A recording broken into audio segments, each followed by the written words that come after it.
did not see the horns. Ah, damn it, my pants are inside out. Ugh, too lazy to correct my pants.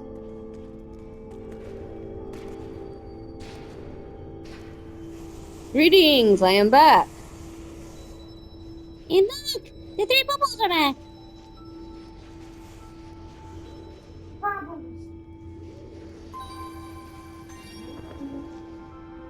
Alright, that is 1 and 2.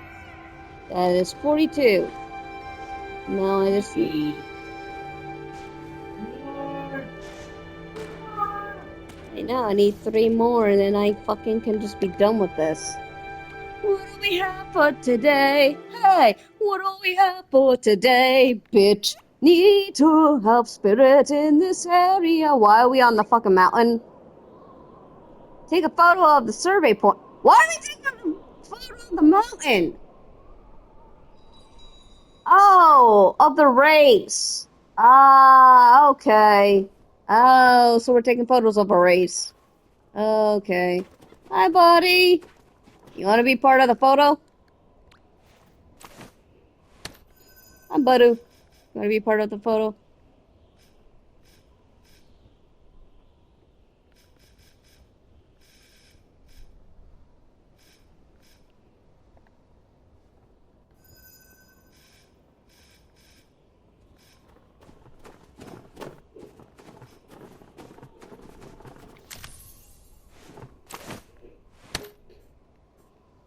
There you go, buddy.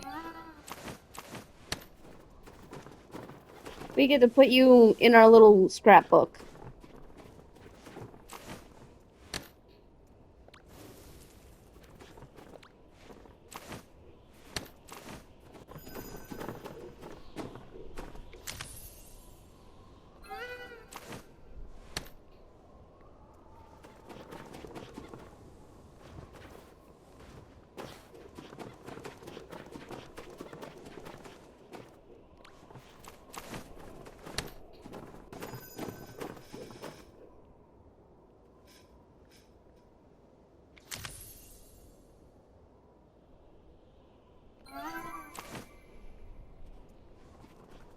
Before we leave, how are you, buddy? Hi, buddy. Covered in snow again? Huh?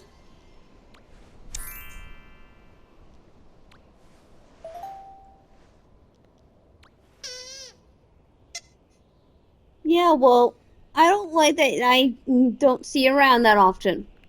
But I still love you. I gotta say, I want your horns, though. They're fabulous. Seriously. I want those horns. I don't care that they're broken. I love that you have a snowboard, though. But, love you. Love that it's nice seeing you again.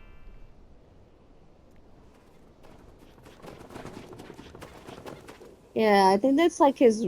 I think it's like the race with him, kind of thing.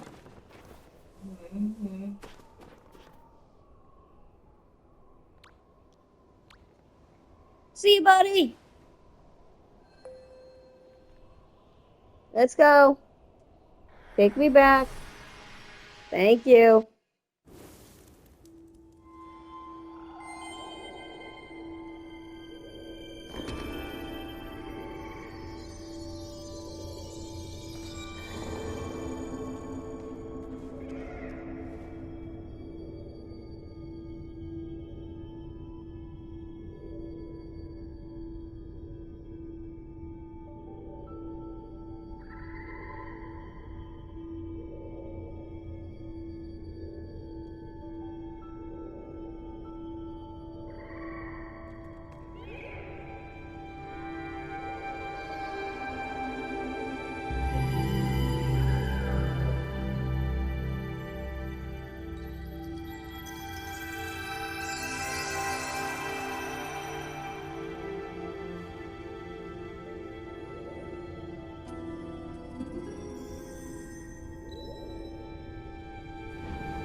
8.4.5. Finally! Don't have to do this anymore. Peak of happiness. Peak of happiness.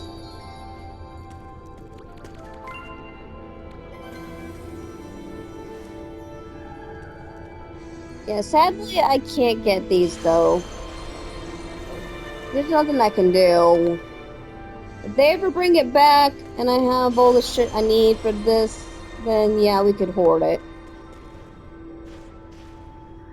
Oh, and now we have a race here. So what's this thingy-bob?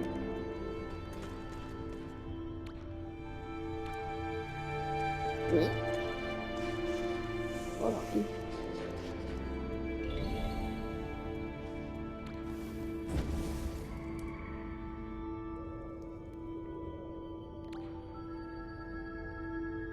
Yo.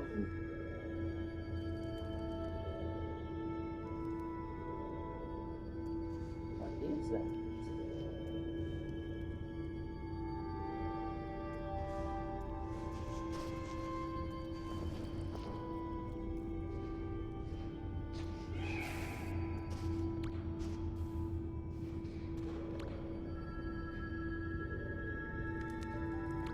Looks like it creates light. Like it's a nightlight.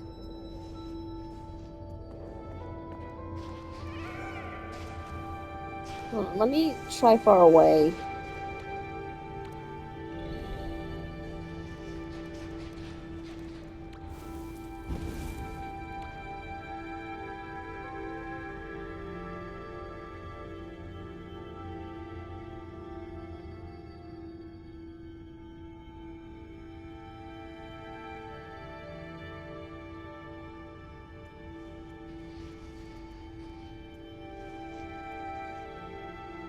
Yeah, it's like it's like some sort of light, like a night light.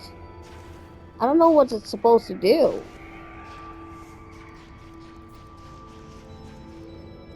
I mean, I what? I know my feet are small. No. What? Our feet are the same size. No, it's not. My foot is small. My foot is small. How come they're perfect? My foot is small. Stop. Perfect.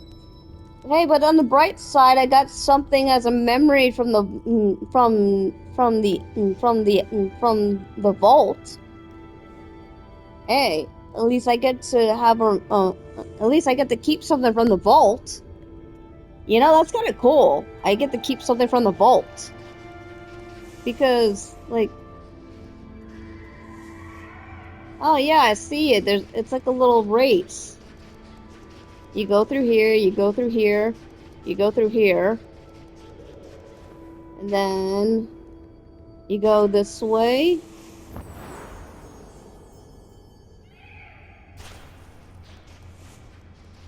And it's the finish line. Ah, so it's a race all the way to here. Interesting. That's an interesting little race. But I gotta say, I mean, I don't mind having something from the vault that shows those memory lanterns, because now we have our own little memory lantern. Wait, if we have our own memory lantern, does that mean that allows us to never forget? I kind of like that aspect. Aspect. Aspect.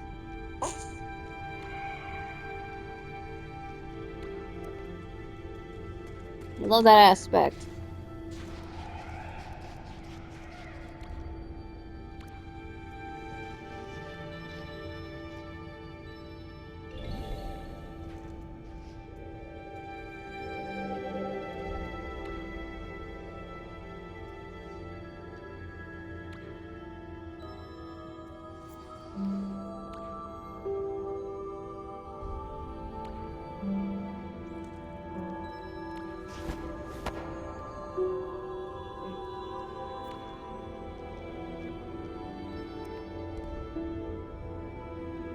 Wait.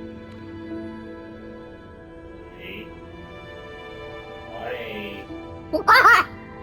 Bonnie. Bonnie. What?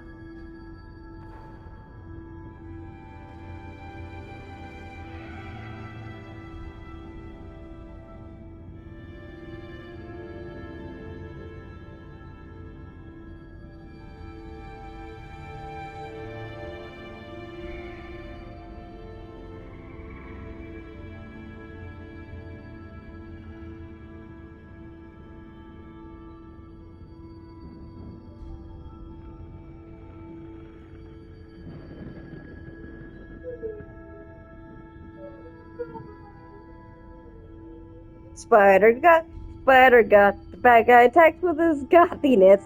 It's long the clear, gives a little kisses with his little mouth. The guy, Spider guy.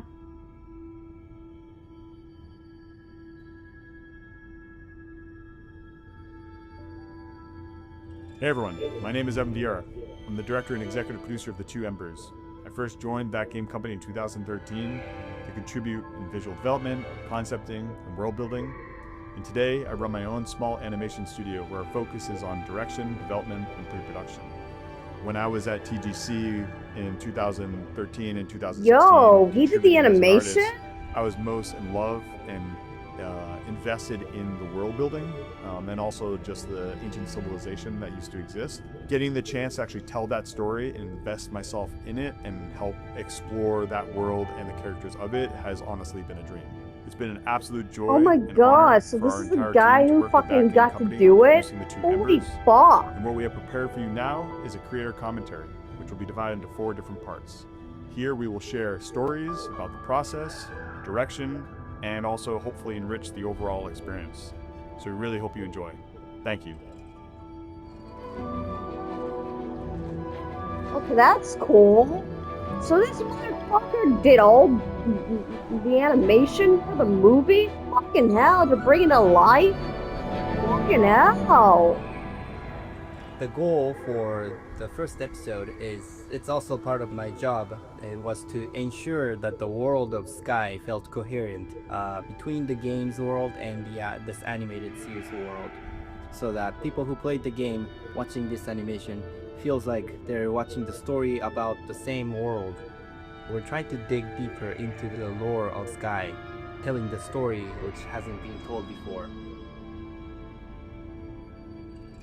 In the game, we initially rendered the flower as just a simple circle, just because it needs to be rendered real time. When Evan's team presented the concept of a flower, my brain froze for a moment, and I had to ask myself, does this belong in the world of Sky? And it's exciting that we can now render more details that weren't possible in the game.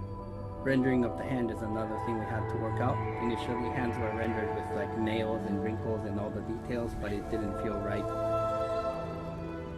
I love this market scene because it highlights the social divide between the orphan and then the rest of the world. Here we see. So they're the an orphan. in a world where Okay, there is so I no was sharing. right. The orphan They're is an completely orphan. Isolated. We see them go on a journey where they experience so much frustration with this status quo, and the way that they're able to change it is through radical acts of generosity. The famous God. manatee actually was designed and started thanks to this animation. When Evan's team asked if they could create a new type of creature for this show, we dug up some of the old concepts from Sky's development. Our creatures typically don't have any eyes or mouth, but for this one we definitely needed a mouth. The magic This is one of the very few scenes that has not changed, almost from the very, very beginning. We boarded this. I know probably Manatee back is not a in seal, but I still 2022, call I it a must say, magic puppet seal. And the only changes made to it is more editorial and cutting it down. History doesn't always Fancy wipe away the friends. past. Sometimes it layers. Then In how come this online it forgotten says they're temple, not an we see the actual world as it was seal? early in the founding of this city, and So, then we see right the to call them a layers of seal? infrastructure that have been placed Okay, so on they're a top puppet of seal. that. These tunnels that are carrying light through the world have decayed and eroded over time.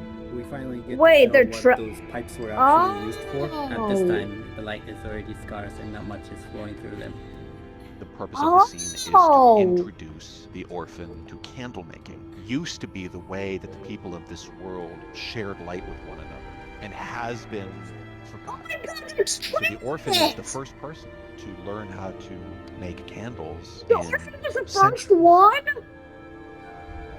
When we first saw this sketch in the storyboard, we all Oh like my instantly fell in God, love so with it's it. making- It speaks to me that orphans' deepest wish It makes for this feeling of peace and connection to last forever. Humanity represents everything they've been searching for, like sense of belonging, calm, home, and love. And manatee is Aw. more than just a pet.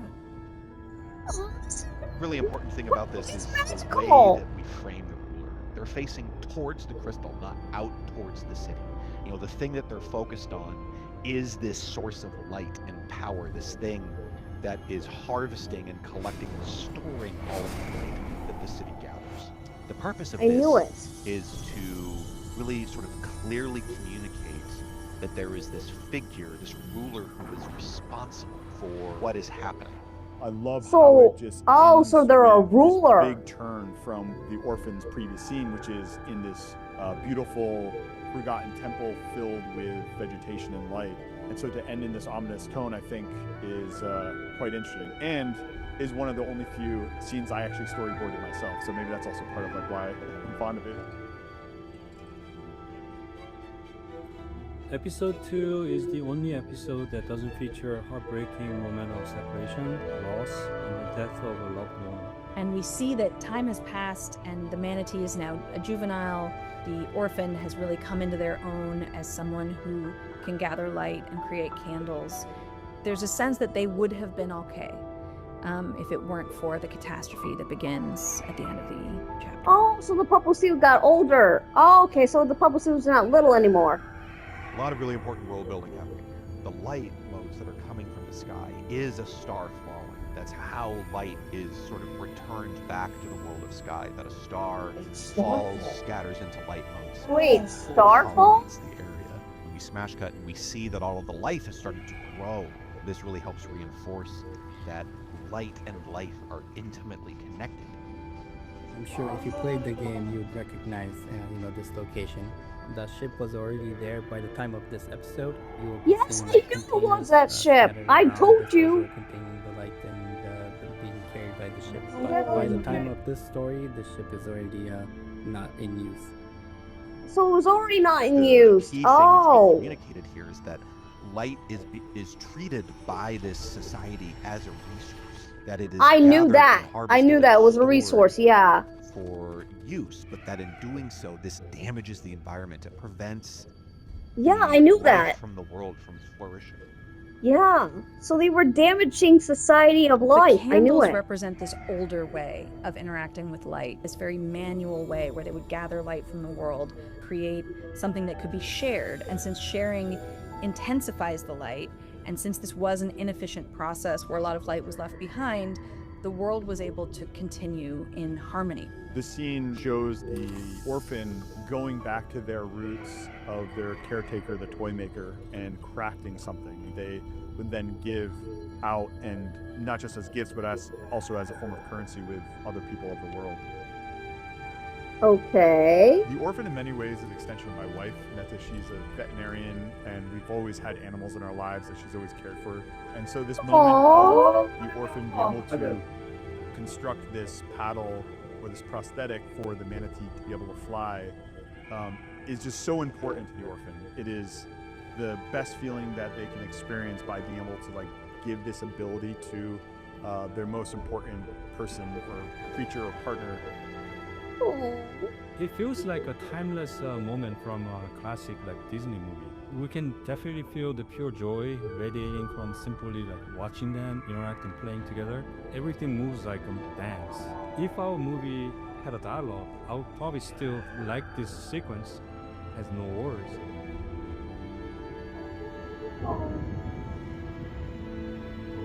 This was a moment that we knew needed to happen. The city goes Yeah. from being kind of stable but under threat, right? So that life can continue, to the moment that the defenses fail. Darkness floods in. Everybody is in danger, in immense danger. think the story team did an excellent job boarding these out in like really short sequence. One of my favorite shots is the when Orphan and then the manatees are running in opposite directions. It's a striking visual metaphor that reflects how the world is shifting. This is a city that has been surrounded by this mysterious magical force that is wanting to consume. This is something that the people of this city have gotten used to, but also understand that if the defenses of the city fail and go dark, that they have to figure out a way to become safe. This chapter deals with such incredible loss and heartache when the orphan loses their closest companion, the manatee. The writer Liz had just gone through this process of losing a dog whom she was very close to, and I, just the same, just a year prior to it. And we're telling this turning point in a civilization. It's such a lofty story, but here, right at the climax, we have this very personal tragedy that is so relatable and profound in any genre or civilization.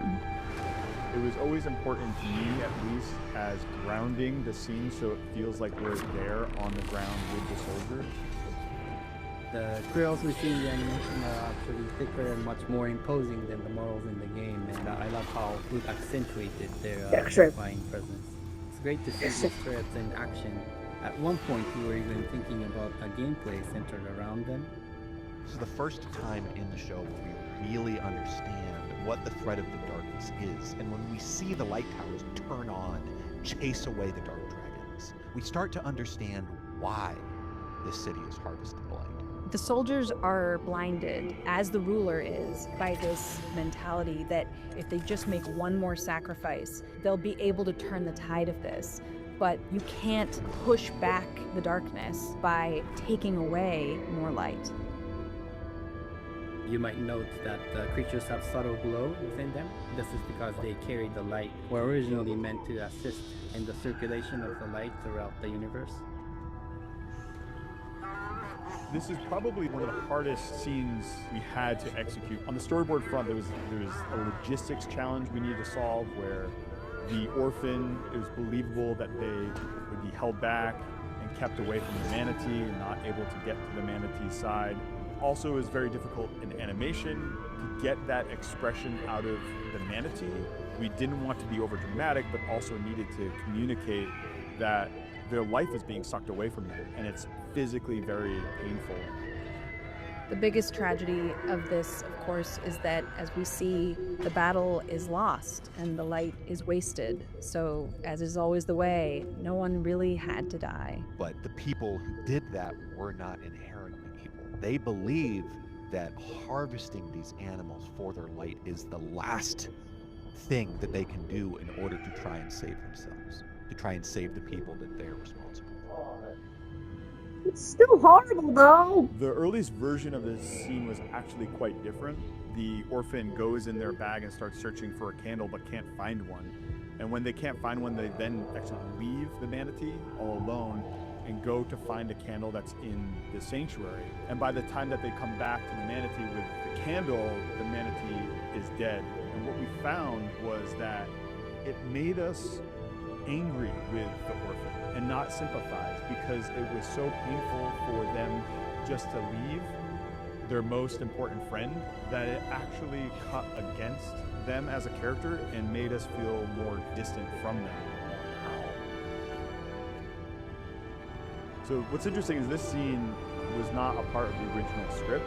In the original script, the episode ended with the orphan beside the manatee after the manatee had passed away. This is this moment where this orphan who has been powerfully victimized by the circumstances of their life, they kind of surrender in this moment to anger and rage. Thematically, they are in this moment surrendering to the darkness, looking up at the mountain, find the person responsible for what happened to the manatee and confront them. The goal of episode 4 is to conclude the orphan story.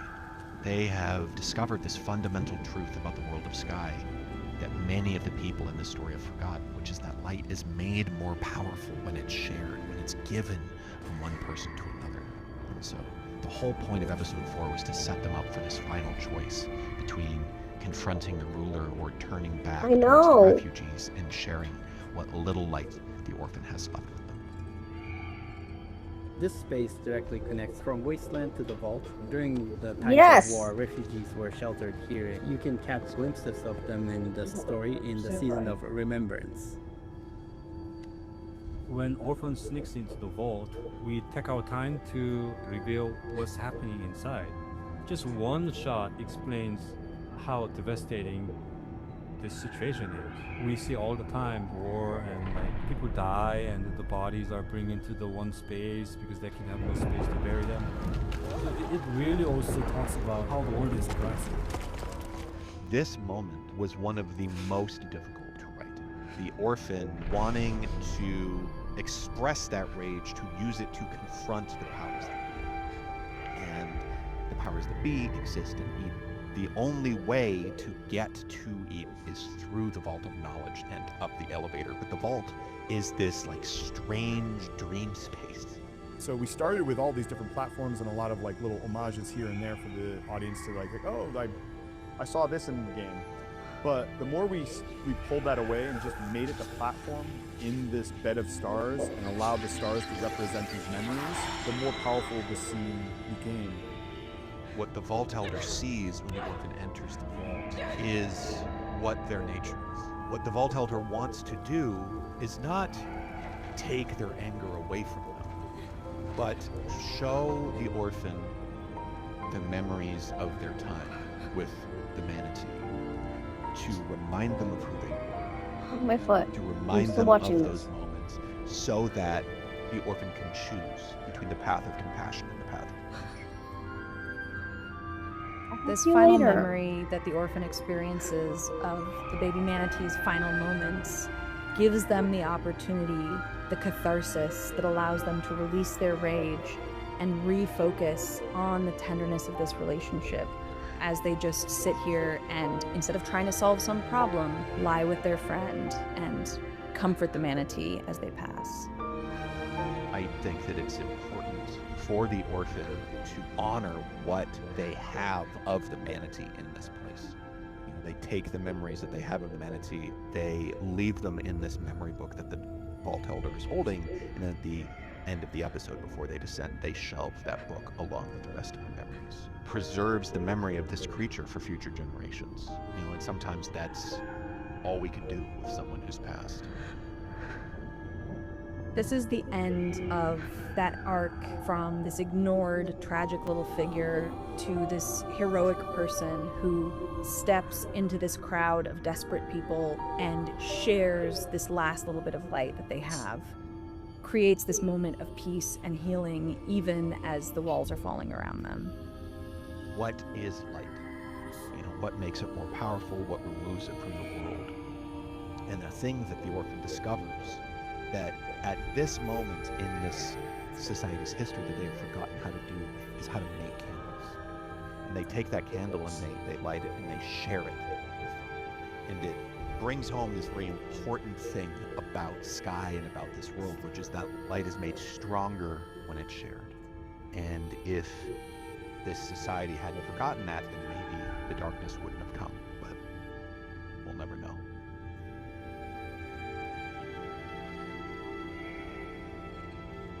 Thank you all for coming. It means so much to us to be able to share it with you on the big screen. This project has been a labor of love and years in the making, and so we really appreciate you taking the time to come out to see it. Thank you so much for coming to the theaters. Thanks for coming to the theater. Thank you for watching. Thank you for coming to the theaters. See you in the skies. Okay, that's fucking awesome. Yeah, that's fucking awesome.